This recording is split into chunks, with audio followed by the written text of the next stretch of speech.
सरकारसोबत जाण्याबाबत अजित पवारांनी आता एक पत्र काढत भूमिका मांडली आहे। विकास कामांसाठी भाजप शिवसेनेसोबत जाण्याची भूमिका असल्याचं दादांनी पत्रामधून स्पष्ट केलं। कुणालाही दगा देणं आणि पाठीत खंजीर खुपसण्याचा हेतू नव्हता असं अजित पवारांनी स्पष्ट केलंय। तसंच यापुढे आमचा पक्ष कुणावरही वैयक्तिक स्वरूपाची टीका टिप्पणी टाळणार असं देखील या पत्रामध्ये नमूद करण्यात आलंय। दादांनी भाजप शिंदे गटासोबत जाण्याचं कारण सांगितलं।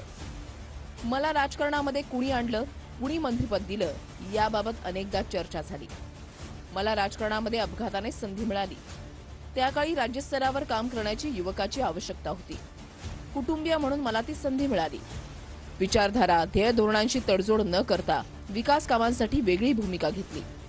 कुणाच्याही भावना दुखावणं, दगा देणं, पाठीत खंजीर खुपसणं असा उद्देश नव्हता।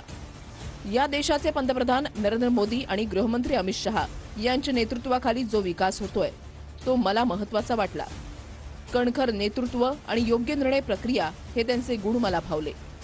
माझी आणि त्यांची कार्यप्रणाली मिळती जुळती आहे। सत्ता असेल तर मतदारसंघासह राज्यातील सर्वच विकास कामं मार्गी लागतील ही भूमिका आहे। वडीलधारी किंवा ज्येष्ठांचा अनादर करणं हा हेतू नाही। पुढील काळामध्ये राष्ट्रवादी काँग्रेस कुणावरही वैयक्तिक स्वरूपाची टीका टिप्पणी टाळणार।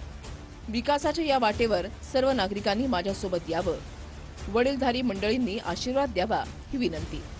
अजित पवार, उपमुख्यमंत्री।